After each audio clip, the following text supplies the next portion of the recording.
Nazareno, sinasamba ka namin, pinipintuho ka namin.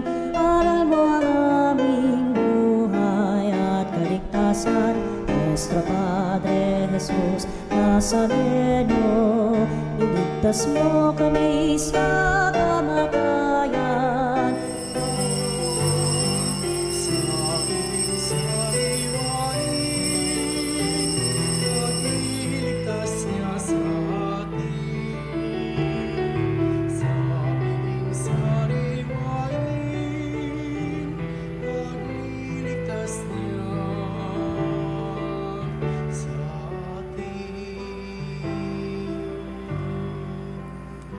Halina't pagsaluhan natin dakilang pag-ibig ng Diyos, tayong titipon sa pagdiriwan ba na misa upang natin pagtibayin halaga at kahulugan ito ating sinasampalatayanan. Sa ngalan ng Ama at ng Anak at ng Espiritu Santo. Amen. Ang biyaya ng ating Panginoon Kristo, ang pag-ibig ng Diyos at ang liwanag ng Espiritu Santo ay sumainyong lahat. At sumaiyo rin.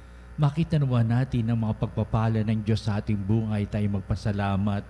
Ngayon gaganapin natin ngayon sa banal na Eucharistia, ibig sabihin, nagpapasalamat tayo sa may kapal, sa mga biyaya, sa marami pang mga pagsubaybay at pagtatagubilin sa atin at pagbibigay halaga sa matuwid nating pamumuhay.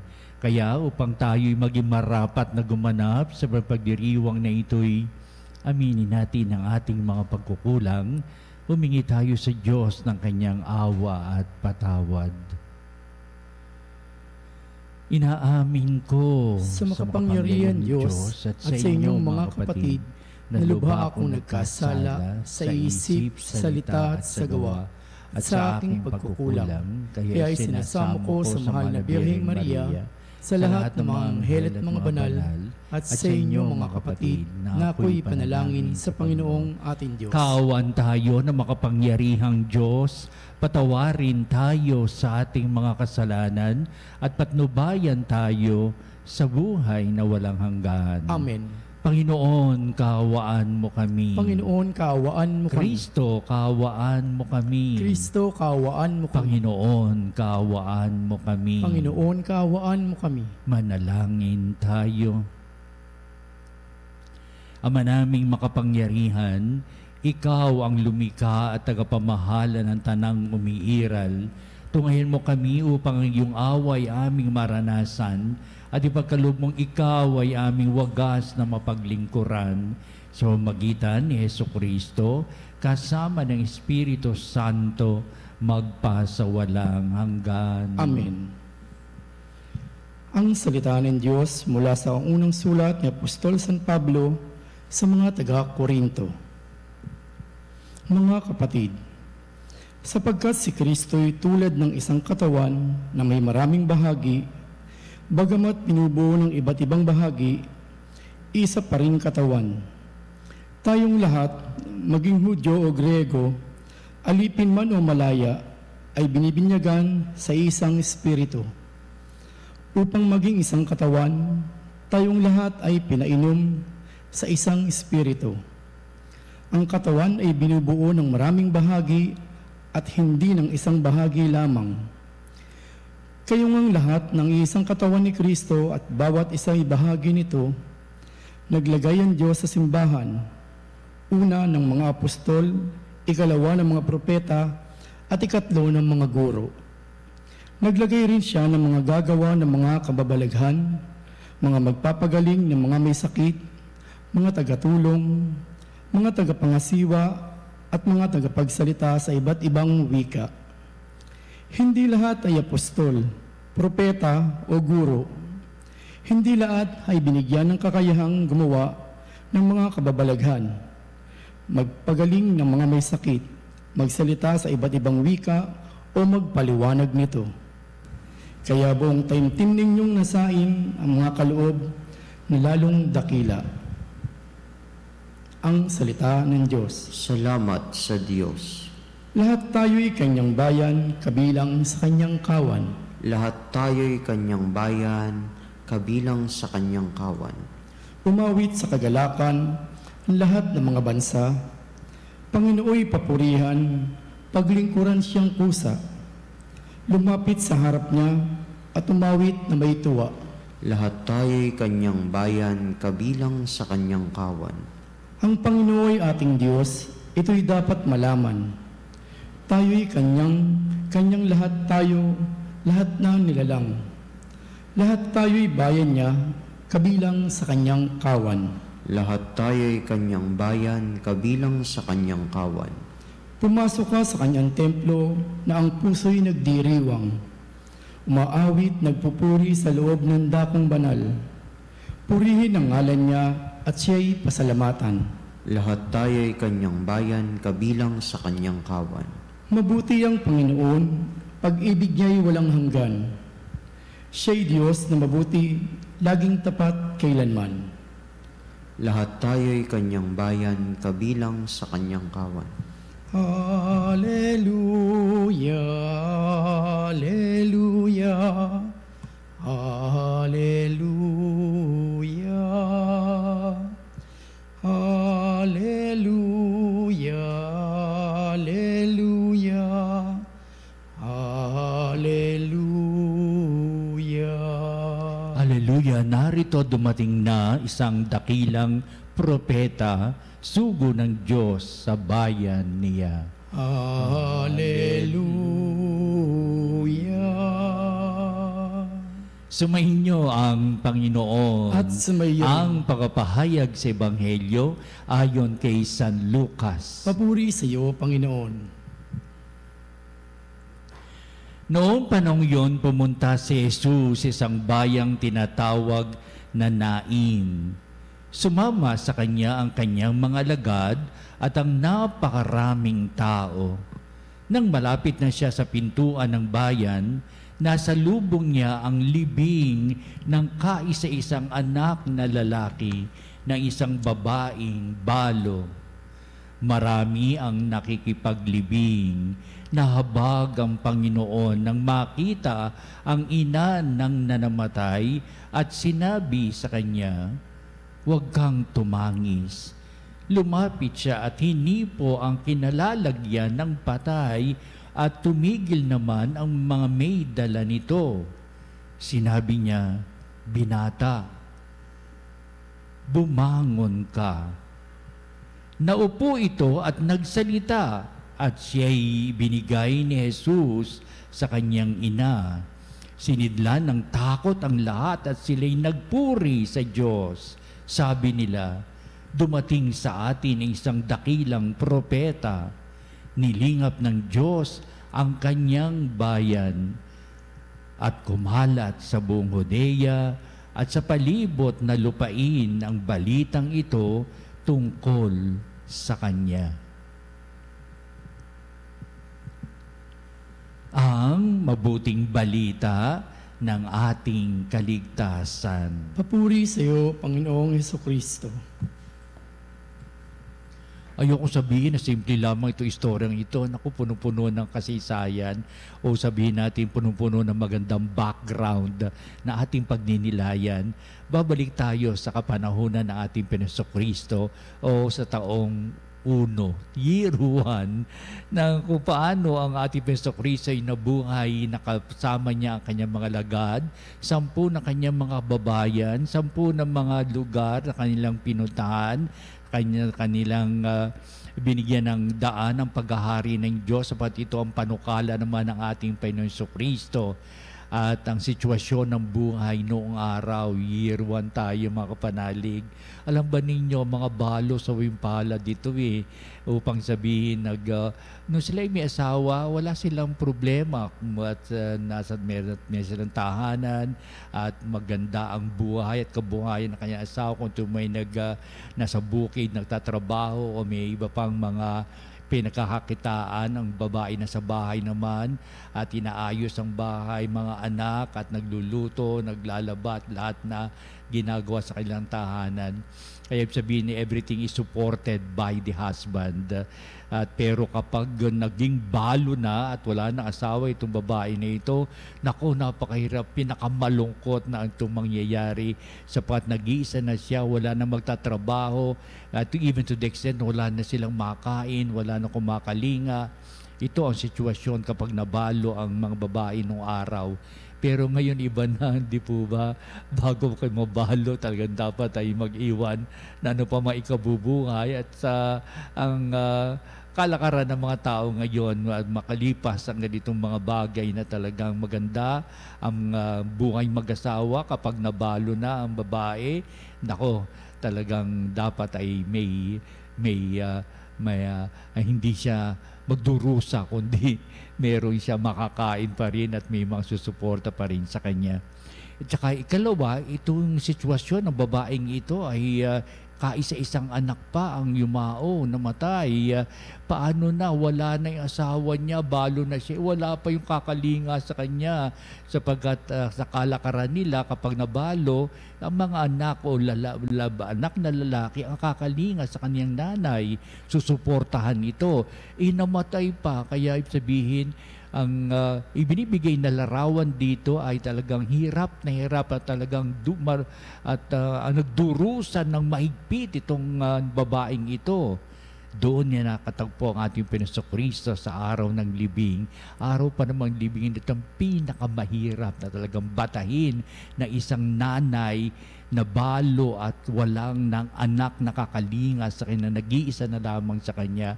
Kung may maibibigay pang pinakadustaan o kaya pinakamahirap na sitwasyon ng buhay ng isang tao, ito ang nilalarawan sa buhay. Kaya ibig sabihin, pwedeng pangkalataan anuman ang kalalagayan natin sa buhay, kung ito na yung pinakamatinding dagok ng buhay na tagang punong-puno ng paghihirap, ano ang magagawa ng tao kundi ang dumulog sa Diyos at tignan ang magagawa ng Diyos sa buhay, na heto sa ating mabuting balita, ipinakita ng ating Panginoon Jesucristo ang kanyang dalang habag at ang dakilang niyang awa na nanggagaling sa dalang habag at awa ng Diyos. Alam natin, ang ating Panginoon Jesucristo sa kanyang mga pagpapahayag ng mabuting balita, hindi maiaalis kung ano ang Diyos Amang kumakalinga, nagmamahal, Diyos Amang nagbibigay pag-asa sa buhay at tumutugon sa mga pangailangan.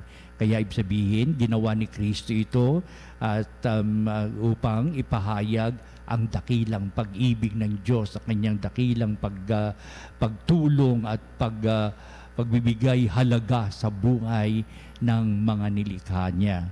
Heto, pinakita ng ating Panginoon sa Kristo, abay binuhay niya itong binatang ito sa oras ng kanyang pagdilibing at pagkatapos ay anong galak ng mga tao, pero ang kagalakang iyan ay nauwi pa rin sa katanungan, sino ang gumawa nito? Sino ang taong gumawa na walang nakagagawa nito, kundi ang mga taong nanggagaling sa Diyos? Kaya ipahayag nila ng lubos sa isang dakilang propeta, sapat ang mga propeta, alam nila, ay galing sa Diyos. Pinagtibay ng Diyos sa kanilang buhay sa ng lupa para magpahayag tungkol sa Diyos at gumawa ng maraming kababalaghan na nanggagaling sa Diyos. Kaya ang naipahayag nila ng mabilisan, tinang wala ng iba pang propeta ang gagawa nito, pinakadakilang propeta, at itinutok nila ang kanilang pansin sa ating Panginoong Jesucristo sa naganap na kanyang dalang habag at awa doon sa babaeng balo na ito at wala na siyang magiging anak sapat kaisa-isang anak niya ito ngayon at ililibing na. Nangyari ito sa lugar ng Nain, malapit sa Galilea, at naroon yung mga tao na nakasaksi sa lahat ng mga bagay na ito. Ano pa't naging bali-balita ang mga nangyari, nabuhay ang patay at doon sila nahintakutan. At bakit? Ano ang nangyari? Bakit ganito? Hanggang sa sila'y sumamba sa Diyos sapagkat itinutok nila ang kanilang pansin sa ating Panginoon Jesucristo at upang ipakita naman ni Kristo, oo, ang lahat na ito ay galing sa pag-ibig ng Diyos. Walang hindi magaganap sa kalooban ng Diyos. Walang hindi mangyayari kung ito'y kalooban ng Diyos. Basta ito'y kalooban ng Diyos, lalong-lalo na ang kanyang dalang habag at awa ay siyang binibigyang halaga ng buhay para sa lahat ng sanglilika, lalong-lalo na sa tao. Bangay natin sapagkat ito ang pinangangaral ng ating Panginoong Kristo, ang dalang awa at habag. Madalas ko pinapaliwanag ito sa mga tao, sa lahat ng aking mga kausap at sa lahat ng aking mga sermon, sa mga homilies ko. Alam ba ninyo, ang manggagaling sa puso ang pagkahabag ng tao. Nahahabag ka sa isang sitwasyon ng buhay na talagang hindi mo malaman kung ano yung mahalukay sa iyong dibdib, sa iyong tiyan, kung ano yung great feeling mo para ang kalukutang ito ay maipahayag, mailarawan ang iyong isipan sapagkat napadadala ka sa napakatinding paghihirap ng iyong kapwa.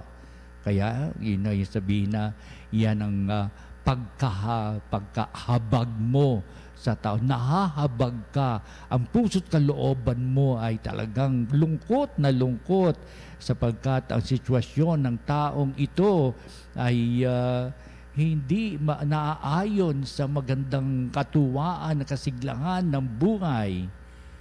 Hanggang doon na lamang ba sa pagkahabag mo sa tao at hindi ka maaawa para sa akin, magdadala ng iyong kalooban mo may pagkahabag, meron kang awa nang ipapahayag mo na meron kang gagawing pagtulong para mabuo yung pagkahabag at awa mo sa taong nangailangan ng pagkalinga.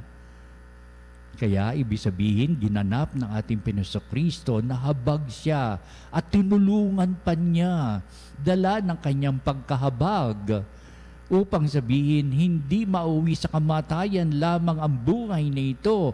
Kailangan may buhay na pagpapala ng gagaling sa Diyos.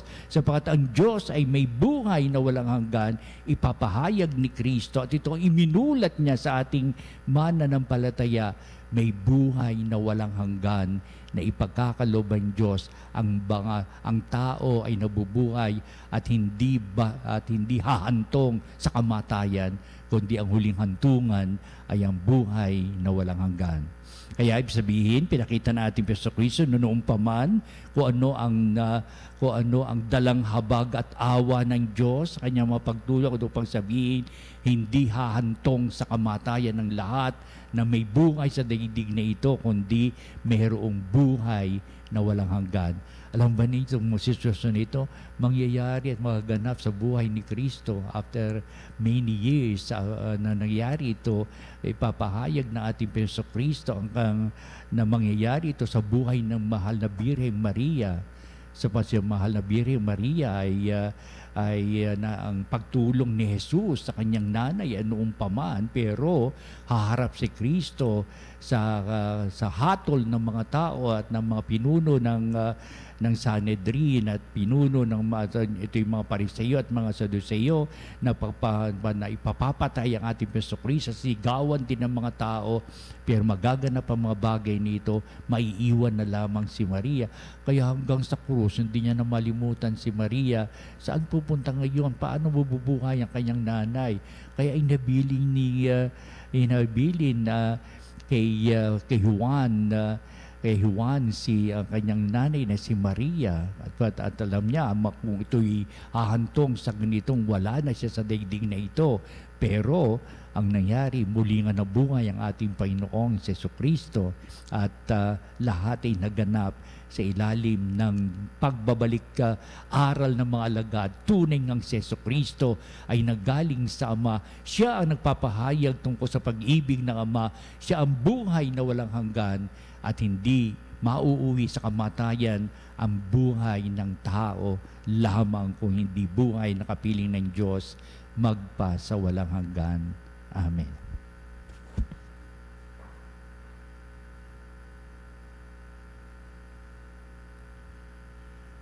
Halina mga kapanalig at dudulog tayo sa Diyos sa lahat ng ating mga pangailangan. Pagkalooban tayo ng sapat na pangunawa at upang may dalang habag at awa ang ating buhay, lalo na sa pagtugon natin sa dakilang kapangyarihan ng Diyos na nagbibigay sa atin upang tayo ay tumulong at maghandog buhay para sa ating kapwa. Ang ating po itutugon sa bawat panalangin. Panginoon, dinggin mo ang aming panalangin. Sa pamamagitan ng paggabay at tulong ng mga apostol, simbahan naway maipakita ang pag-ibig sa kalinga ng Diyos at sambayanan. Manalangin tayo sa Panginoon. Panginoon, dinggin mo ang aming panalangin. Ang gobyerno naway maging daan sa mahabaging pag-ibig ng Diyos sa katangi-tanging pagkalinga at pagtulong ng kanilang ibinabahagi sa mga dukha at mga may sakit. Manalangin tayo sa Panginoon. Panginoon, dinggin mo ang aming panalangin. Yaong mga nagdusa sa pagkawala ng kanilang mga mahal sa buhay, naway muling sumampalataya sa buhay sa tulong ng Diyos. Manalangin tayo sa Panginoon. Panginoon, dinggin mo ang aming panalangin. Ang mga may sakit, katulad ng anak ng balo, naway makadama ng magkapagaling na kamay ni Jesus. Manalangin tayo sa Panginoon. Panginoon, dinggin mo ang aming panalangin.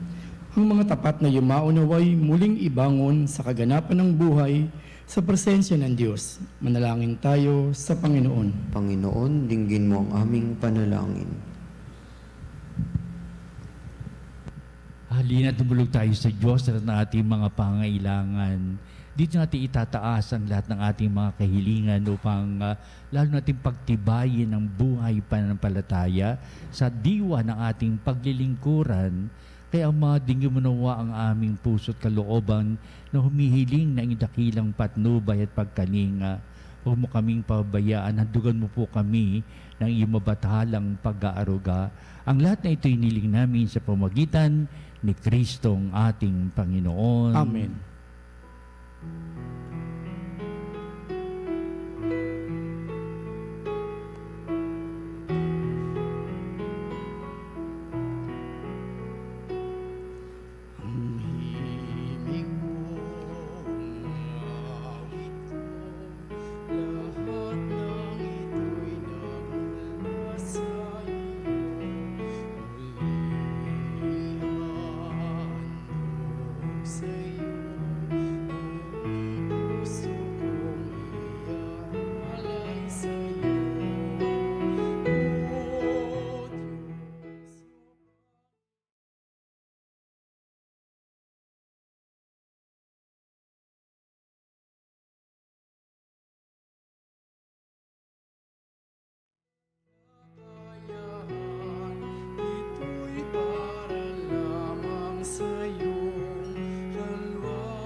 Manalangin kayo mga batido ba itong ating paghahain ay maging kalugod-lugod sa Diyos amang makapangyarihan. Tanggapin nawa ng Panginoon itong paghahain sa iyong mga kamay, sa kapurihan niya at karangalan sa ating kapakinabangan at sa buong sambayanan niyang banal.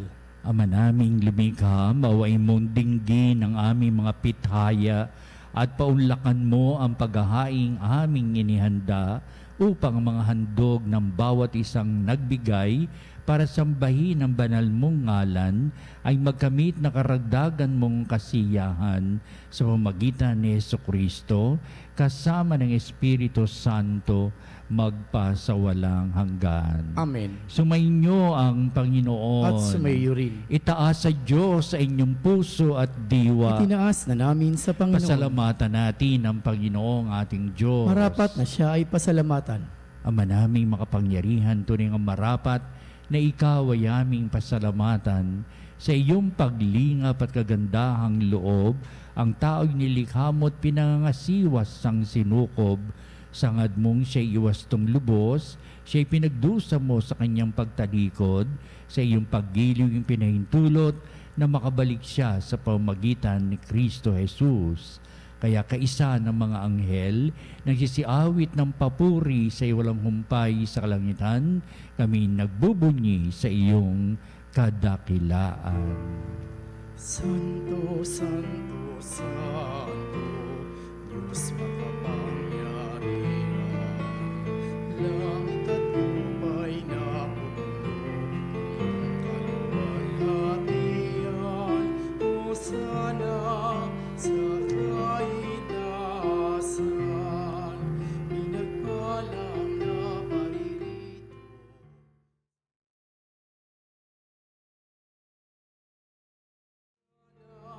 Sa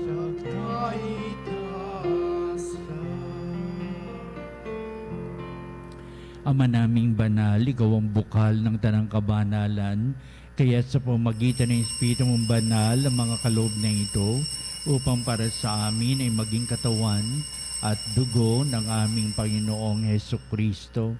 Bago niya pinagtiis ang kusang loob na maging handog, hinawakan niyang tinapay, pinasalamatan kanya, pinagati-hati niya yon, iniabot sa kanyang mga lagad at sinabi, "Tagapin niyong lahat ito at kanin, ito ang aking katawan na ihahandog para sa inyo."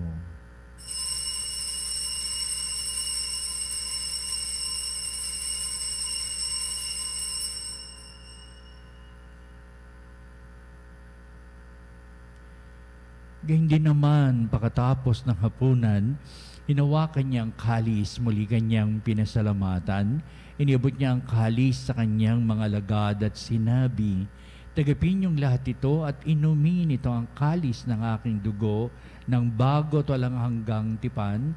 Ang aking dugo na ibubuhos para sa inyo at para sa lahat sa ikapagpapatawad ng mga kasalanan.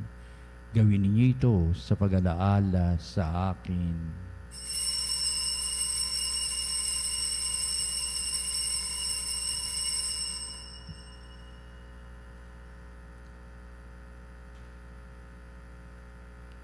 Ipagbunyi natin ang misteryo ng pananampalataya. Si Kristo ay namatay, si Kristo ay nabuhay, si Kristo ay babalik sa wakas ng panahon. Ama, ginagawa namin ngayon ang pag-alaala sa pagkamatay at maling pagkabuhay ni anak, kaya tinihaliin namin sa iyo ang tinapay bibigay buhay at ang kalis na nakakaloob ng kaligtasan. Kami nagpapasalamat dahil kami minarapat na tumayo sa harap mo para maglingkod sa iyo.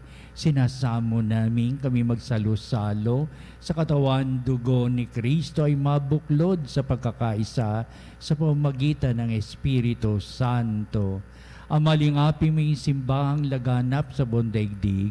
Puspusin mo kami sa pag-ibig kaisa ni Francis na aming Santo Papa, si Onesto na aming Obispo at ng Tanang Kaparian. Alalahanin mo rin ang aming mga kapatid na nahimlay na may pag-asang sila'y muling mabubuhay, gayon din ang lahat ng mga pumanaw. Kaawaan mo sila at patuloyin sa iyong kaliwanagan. Kaawan mo at pagindapatin kaming lahat na makasalo sa iyong buhay na walang wakas, kaisa ng mahal na Birheng Maria, Ina ng Diyos, si San Jose, na kanyang dakilang kabiyak ng puso, at ang lahat ng mga apostol at mga banal na namuhay dito sa daigdig ng kalugod-lugod sa iyo. Maipagdiwang nawa namin ang pagpupuri sa ikararangal mo sa pamamagitan ng iyong anak na aming Panginoong Hesukristo. Sa pamamagitan ni Kristo, kasama niya at sa Kanya, o Diyos Amang makapangyarihan, ikaw ay pinupuri at ipinagdarangal kaisa ng Espiritu Santo magpasawalang hanggan.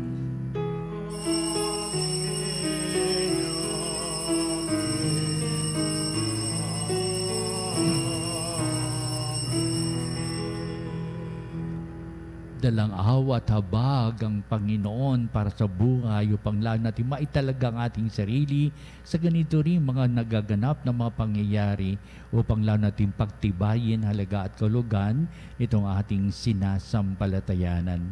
Halina at awitin natin ang Ama namin.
Hinihiling namin kami adjust sa lahat ng masama, pagkalooban ng kapayapaan araw-araw, iligtas sa kasalanan at ilayo sa lahat ng kapahamakan, samantalang aming pinanabikan ang dakilang araw ng pagpapahayag ng tagapagligtas naming si Hesu Kristo. Sapagkat iyong kaharian at ang kapangyarihan at ang kapurihan magpakailanman. Amen. Pero Hesu Kristo, sinabi mo sa mga apostol, kapayapaan ang iniiwan ko sa inyo, ang aking kapayapaan ang ibinibigay ko sa inyo. Tunghayan mo ang aming pananampalataya at huwag ang aming mga pagkakasala. Pagkalooban mo kami na kapayapaan at pagkakaisa ayon sa iyong kalooban, kasama ng Espiritu Santo, magpasawalang hanggan. Amen. Ang kapayapaan ng Panginoon ay laging sumainyo. At sumainyo rin. Magbatian tayo at mabigay ng kapayapaan sa isa't isa. Peace be with you. Pero ng Diyos na nagalis ng mga kasalanan ng sanlibutan, maawa ka sa amin, maawa ka sa amin.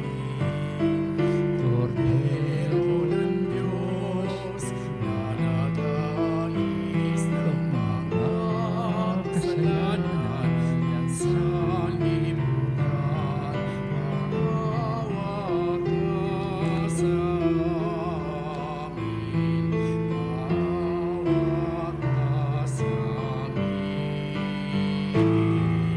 Cordero ng Diyos na nagalis ng mga kasalanan ng sanlibutan, ipagkaloob sa amin ang kapayapaan.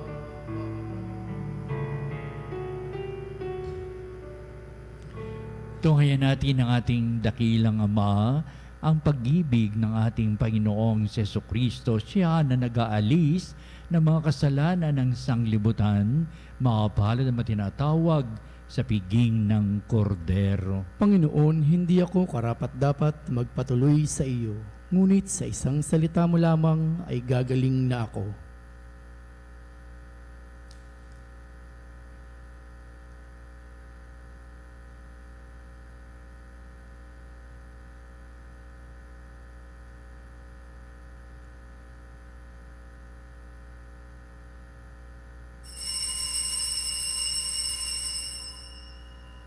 Mga kapanalig, ating dasalin ang komunyong espiritual. O Jesus, nananalig ako sa pananahan mo sa kabanal-banalang sakramento. Minamahal kita higit sa lahat at hangad ka ng aking kaluluwa. Hindi ko man matatanggap ngayon ang iyong katawan at dugo, inaasahan ko na patuloy kang mamumuhay sa aking puso.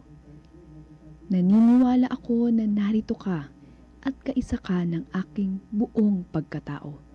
Huwag mong ipahintulot na mawalay ako sa iyo. Amen. Panalangin sa mahal na Birhen ng Katotohanan. O Birhen ng Katotohanan, Ina ni Jesus, ang nagkatawang taong salita, salamat sa iyong anak. Tinatanggap ko siya bilang aking katotohanan at kaligtasan. Sa pakikinig sa salita ng Diyos, tulungan mo akong maging malaya. Sa oras ng hirap at pagsubok, linawin mo sa akin na nasa krus ng tagumpay. Sa aking paglalakbay, akayin mo ako sa buhay ng paglilingkod at sa buhay na ganap at kasiyasiya. Kupkupin mo ako at ang aking mga kapanalig na nakikinig, natututo at nagmamahalan. O Maria, Birhen ng Katotohanan, ipanalangin mo kami. O Jesus, ikaw ang daan, ikaw ang katotohanan, at ikaw ang buhay. Iligtas mo kami. Amen. Manalangin tayo.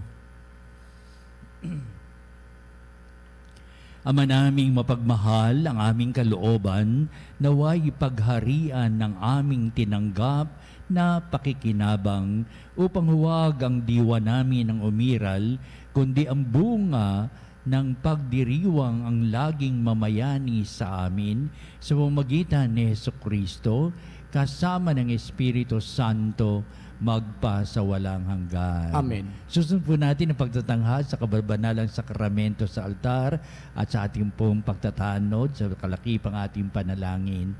At sa huli, ito ang magbibindisyon po sa atin bilang pagwawakas nitong ating banal na gawaing Santa Misa.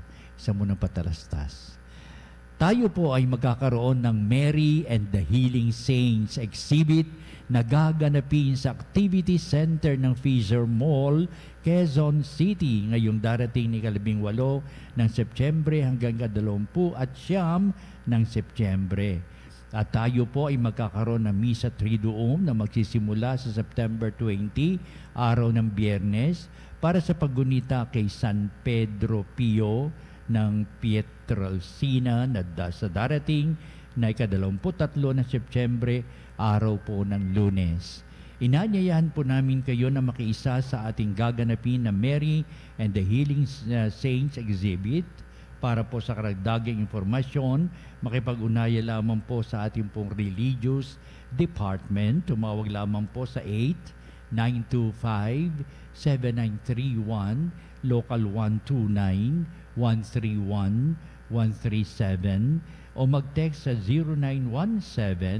0917-631-4589 at hanapin si Binibining Rene Jose o si Miss Ali Nahe. Salamat po.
Kapanalig bilang isang bayang tinawag ng Ama kay Hesukristo na siyang pinagbuklod sa iisang katawan, tayo manikluhod at sumamba sa Panginoong Hesukristo sa kabanbanalang sakramento sa altar. Sa sandaling ito ng pagpupuri at pagsamba sa banal na sakramento, alalahanin natin ang ating mga kapanalig na kasama natin ngayong nakikinig at nakasubaybay sa ating himpilan. Lahigit sa lahat ang ating mga may sakit at mga nakaratay sa banig na karamdaman, ang mga nasa paggamutan at kanilang tahanan, at ang lahat na tanging sa Diyos lamang umaasa ng kagalingan. Gayon din panalangin natin ang mga nanghihinaan sa kanilang pananampalataya, ang mga nakararanas sa matinding kalungkutan, takot at pangamba, ang mga nawawalan ng pag-asa at lakas ng kalooban. O Diyos, halina at kami tulungan. O Panginoon, magmadali ka sa iyong pagdamay.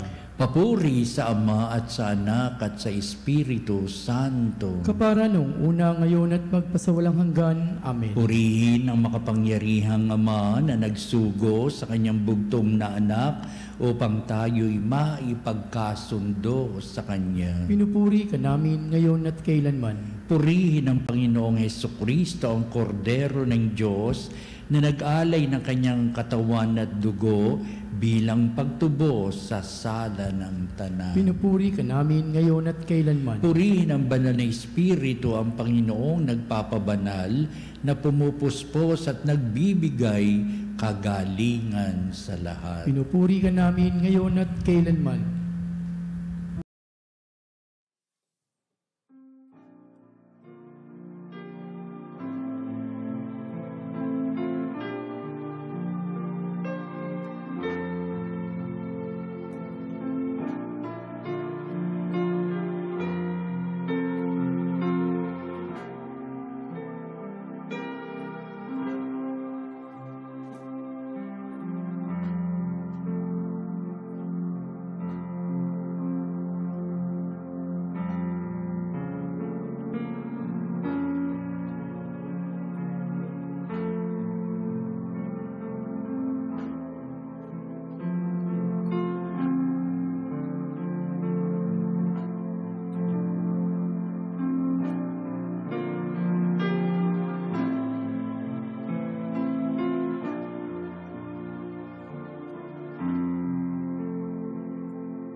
Makapangyarihang Diyos na walang hanggan, Ikaw ang aming Panginoon at butihing Ama.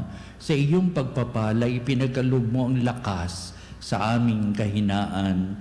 Tungayin mo po ng may kagandahang kalooban ng iyong mga lingkod na may sakit at karamdaman, ang mga nababalisa at nawawala ng pag-asa, ang mga natatakot at nalulumbay at na may mga titinding suliraning taglay at pinagdaraan ng hirap sa buhay at mga nasa bingit ng kamatayan.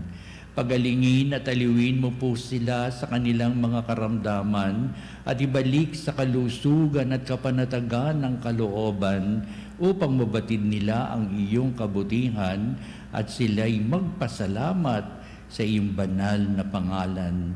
Hinihiling namin ito sa pamamagitan ni Jesucristo ang ating Panginoon. Amen. Panginoon, nagsusumamo kaming dalawin ang tahanang ito at alisin mula rito ang iyong mapanirang kapangyarihan ng kaaway. Mananawa rito ang iyong mga anghel at banal upang panatilihin kami sa kapayapaan at sumaamin nawang lagi ang iyong pagpapala. Hinihiling namin ito sa pamamagitan ni Kristo ang ating Panginoon. Amen. Gawaran nawa tayo ng makapangyarihang Diyos ng kapanatagan ng kalooban at mapayapang buhay. Amen. Antum ego sacramento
Panem Dei cielo, prestetis Diei.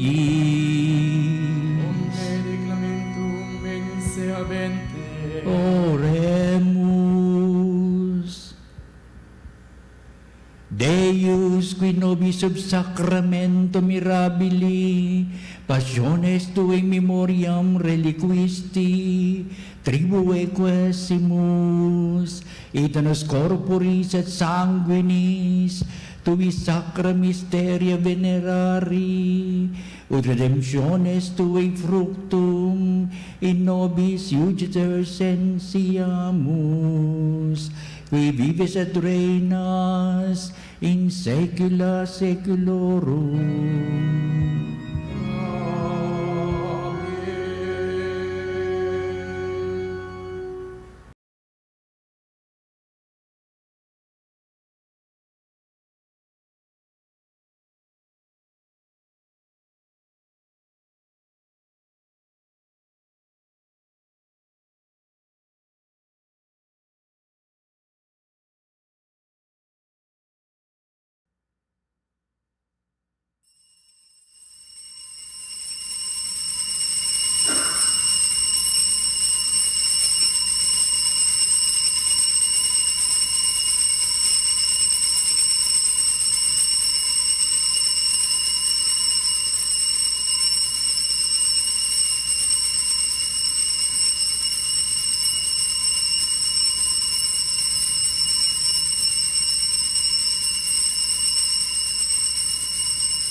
Ang banal na pagpupuri, purihin ang Diyos. Purihin ang Diyos. Purihin ang kanyang banal na pangalan. Purihin ang kanyang banal na pangalan. Purihin si Jesucristo, Diyos na totoo at tao namang totoo. Purihin si Jesucristo, Diyos na totoo at tao namang totoo. Purihin ang ngalan ni Jesus. Purihin ang ngalan ni Jesus. Purihin ang kanyang kaban-banalang puso. Purihin ang kanyang kabanal-banalang puso. Purihin ang kanyang kamal-mahalang dugo. Purihin ang kanyang kamal-mahalang dugo. Purihin si Jesucristo sa banal na sakramento sa altar. Purihin si Jesucristo sa banal na sakramento sa altar. Purihin ang Espiritu Santo ang mga aliw. Purihin ang Espiritu Santo ang mga aliw. Purihin ang dakilang ina ng Diyos, si Maria Santissima. Purihin ang dakilang ina ng Diyos, si Maria Santissima. Purihin ang kalsinisang paglilihi sa Kanya. Purihin ang kalinis-linisang paglilihi sa Kanya. Purihin ang Kanyang malulhating pag-akyat sa langit. Purihin ang Kanyang maluwalhating pag-aakyat sa langit. Purihin ang ngalan ni Maria, Birhen at Ina. Purihin ang ngalan ni Maria, Birhen at Ina. Purihin si San Jose, ang Kanyang kalsinisang esposo. Purihin si San Jose, ang Kanyang kalinis-linisang esposo. Purihin ang Diyos sa Kanyang mga anghel at mga santo. Purihin ang Diyos sa Kanyang mga anghel at mga santo.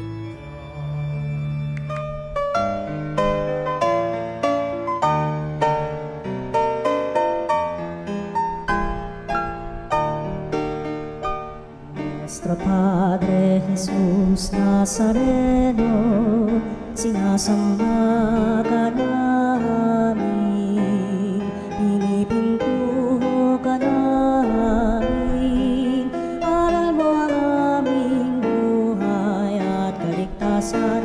Nuestro Padre Jesus Nazareno, iligtas mo kami sa kamatayan, ang krus mong pinamatayan ay sagisag ng aming kaligtasan. Nuestro Padre Jesus Nazareno, dinarangal ka namin. Nuestro Padre Jesus Nazareno, inulwalhati ka namin. Nuestro Padre Jesus Nazareno, inarangal ka namin.